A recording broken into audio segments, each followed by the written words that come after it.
Hey, man, this was earned, not given, man. So what you're looking at is all-star game champions, Shaq OGs. Feel like we were representing for all the OGs around the world. They say that you don't get better in your 30s, but I think our generation has proven otherwise. So it's great weekend, great fan engagement, great new format. Applause is all the way around for everybody making this a great weekend. Kyrie, we know that Kobe was a mentor for you. Which was the best advice that Kobe gave you to? He gave me a lot of advice, but I think what really stuck with me is just always be yourself and stay curious and just enjoy what you do every single day. And keep God first, keep your family first, and just put your best foot forward every single day. Now, Kyrie, you've teased about playing for Australia in the past. Mm-hmm. Are you going to finally pull the trigger and maybe represent Australia at the next Olympics? Man, we're in the process of that right now, just trying to figure out what's going to be the best route for me to be eligible. There's a lot of paperwork in between that. Obviously USA still has a decision to make.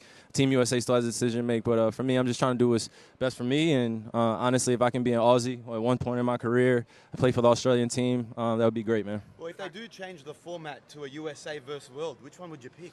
I would pick the world right now, man, just for competition's sake. But, I'm always going to be with my USA guys, man. We have so much history together. But I'm just grateful that I could be both. You know what I mean? Raised in the U.S., but born in Australia and representing the international players, too. Aussies would love to have you. Thank you, brother. Appreciate you. Free Luigi? Come on, man. Eric Andre, man, you got get boundaries in these questions out here, man. We're in a political friendly space, Eric Andre. Kyrie, the new format getting some mixed reviews. What were your thoughts on it? You said mixed reviews? Yeah, for the new format. What kind of reviews were we getting? A little negative on social media. Some players didn't like it. Yeah, what's not negative on social media, though, man? Some of the players I've spoke to said that they weren't a fan. Oh, okay. No, I think, the time in between, it's our ad revenue, though. You know what I'm saying? If you know business behind the scenes, everything matters in terms of that. But I think the NBA did their best they could, and still make it competitive. You got to keep everybody on the floor. There was a lot of commercial breaks, a lot of things going on, engaging with the fans, engaging with former players. So you just got to give everybody grace, man. Like I've been saying the past few weeks. But I enjoyed myself. It was a quick weekend. We got the W, and we represented for the OGs.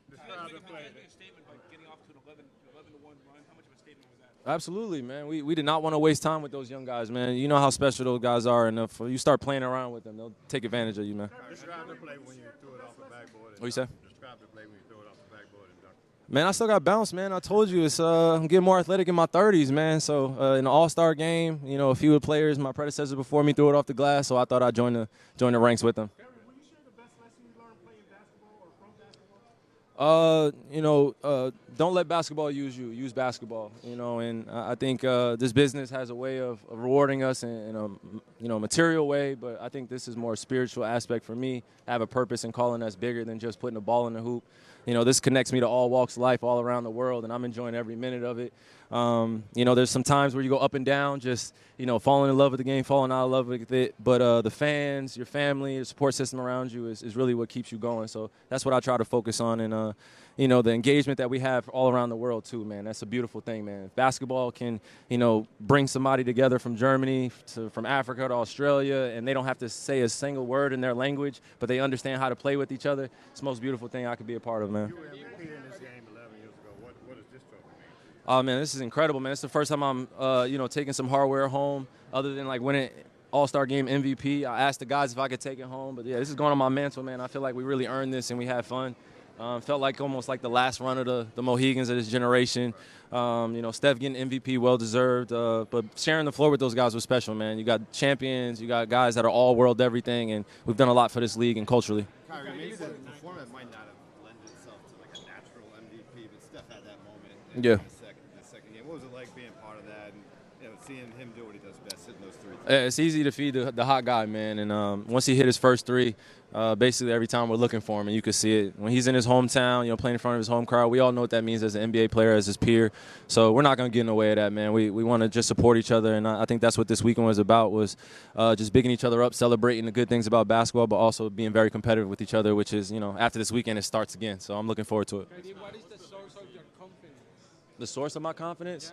God first, and knowing that, failure is just the object in your mind, man. It's a fixation that you got to get over yourself, So you got to keep trying new things, keep adding new skill sets to your life, and then basketball will take care of itself, man. It's just a sport It's a vehicle, so bigger things going on. But that's what makes basketball easier when you put it in perspective. We could tell you had fun today. You tried some stuff on Victor Wembanyama. Yeah. You succeeded, actually. Yeah. So was it like a message you sent to him, like you're a young guy, this is your first All-Star game?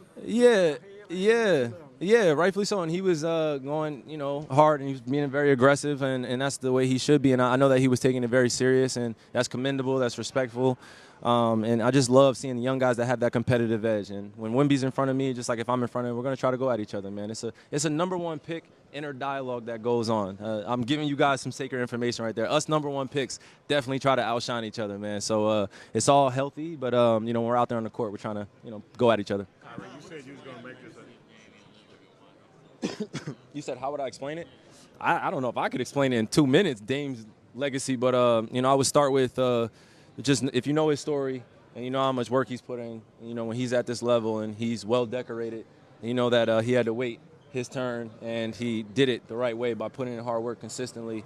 And I think that's a beautiful legacy to leave behind for his kids to follow on, and, his engagement in his community and, around the world too. Dame does a lot that goes unseen, goes unheard. So I just always am, paying attention in my own way and always trying to support. And, any way I could big him up too and celebrate him, I'm going to do so. You said you was going to make this a daddy-daughter weekend. How much fun did your daughter have? Yeah, she had a lot of fun, man. She had a lot of fun. I'm ready to start my break now, man. We've had all these obligations and stuff like that. It's been enjoyable, but I'm ready to spend some time with my family and my kids. My favorite role player of all time, or just favorite role player of all time? The dog. JD, appreciate you, baby. Got you. Yep. Hi. Mm-hmm. Oh, man, he's taking names, man, and he's not shy about it at all, and he has that competitive edge that, every night when you're going against Shea, you're going to have to send 2-3 double teams at him, or 2-3 guys at him. He just has been scoring so easily. You see the records he's putting up in terms of 30-point games consistently. We always have tough matchups against OKC.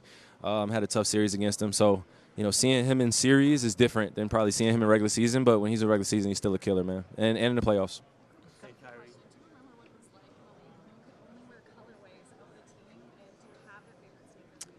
Yeah, so just a quick story. 2017 was the year that they unlocked it in the playoffs. I had already built up my fines up until that point. I was wearing, like, bright yellow shoes, bright red shoes. The NBA was, I don't want to say they were getting mad at me, but they were sending some notices to Nike. And then 2017 was, like, the open book policy, I call it, where I was able to come in and bring in all my designs, all my colorways, and not get in trouble for it. So I feel like that opened up the creative palette for the league. I won't take full responsibility for it, but I'll say, like, after 2017, guys started wearing purple shoes, with blue uniforms, and that was just unheard of. So I'm grateful that we could have the creative palette we have now to be who we are, as creators on and off the court. What are the odds that we see a image of you like that, but with the O'Brien at the end of the season? For sure. Man, we're going to put our best foot forward, man. We can't make any promises right now. We just got to get healthy, man. So that's where my focus is. And then once we do that and we put one game together at a time, great games consecutively, consistently, then I have a better answer for you. Hey, Kyrie, you guys made the finals last year. Now with AD on the team, what's your ideal matchup in the playoffs? My ideal matchup, man, it doesn't matter, man. You can't really care about that, man. The goal is to make the playoffs first, solidify your spot as one of the best teams in the league, earn your spot, and then worry about who you're matching up with.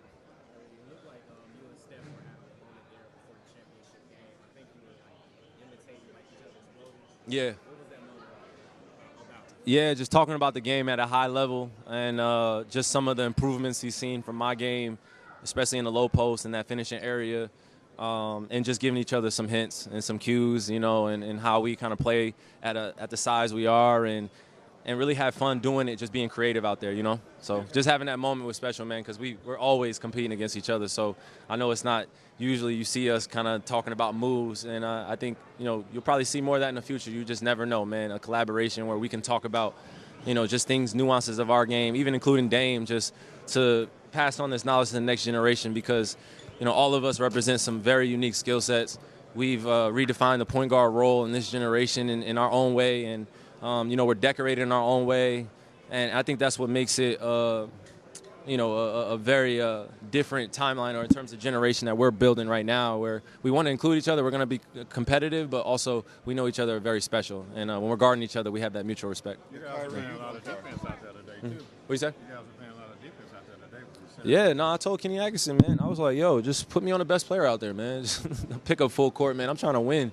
I don't know if you guys know the bonus or something like that, but it's a nice little hefty bonus that'll pay for a few things this weekend, so I'm grateful, man. Kyrie, you've been asked a lot about Anta this week. What's it like just not for you to be what you're doing with them to see other guys like Jalen and other guys break away from the big companies and start to create their own lane in that space? It's about time, man. I say that just because, I think some of our predecessors, some of the guys that came before us that had signature series or signature shoes, I think they were following the tradition that was put in front of them, the blueprint of just the contract agreements. But I think now in this timeline, this generation that we're leading, we don't want to fall victim to the same, stipulations and the same things that kind of put you in almost like in a 360 deal where you don't really have creativity and everything that you create you don't own. You don't want to be at a brand where you don't own anything and you're owned by them. So it's just almost like reverse osmosis, man, all this. You got to take things, go backwards, and find out what worked in the past and what's going to work for the future, and that's now. So me as CCO of the Anta brand, international guy, being able to have these conversations on a deeper level about distribution, signing signature athletes. My dad's a signature athlete. He's the first signature athlete I signed. So we're trying to create history in a different way and also protect our brands, man. I'm trying to own my logo, man. I'm not trying to go in there and have somebody own my logo, and then by the time I retire, my kids don't even know, they can't even get it. They can't even make money off it. So I've seen too many stories of people letting brands just take advantage of them, and this sneaker industry was the first place to start for me to really shake some shit up. Excuse my language. Yeah. You consider OG now. I appreciate it. How do you feel about playing with all the guys you grew up with in the league and now playing against the younger players? No, it feels great. I don't know if you noticed, if you walked up to every table, but I think each one of us has a gray hair either in our beard or on top of our head. So I think that tells you everything, man. We have been leading our franchises and leading these teams in this NBA for a while. We've been going at each other. Some of us have played with each other. We are OGs in this, but we're really appreciating each other getting better like fine wine. You know what I mean? Like we're still challenging each other. We see the young guys are coming in, but we really still want to win championships, and that's what makes this amazing to be a part of, man. Appreciate you. Thank you. Excuse me? Everybody. I'm not ducking any smoke. Yeah. Oh, by the way, does anybody remember when the NBA had a tagline said that NBA is fantastic? Yo, I just found that out yesterday. Yeah, I'm watching the Boston Celtics and Lakers, the Best of Enemies documentary. I had no idea that was going on, man. I'm learning so much history about the league right now. Appreciate you, man. Yes, sir. Hi, Brazil.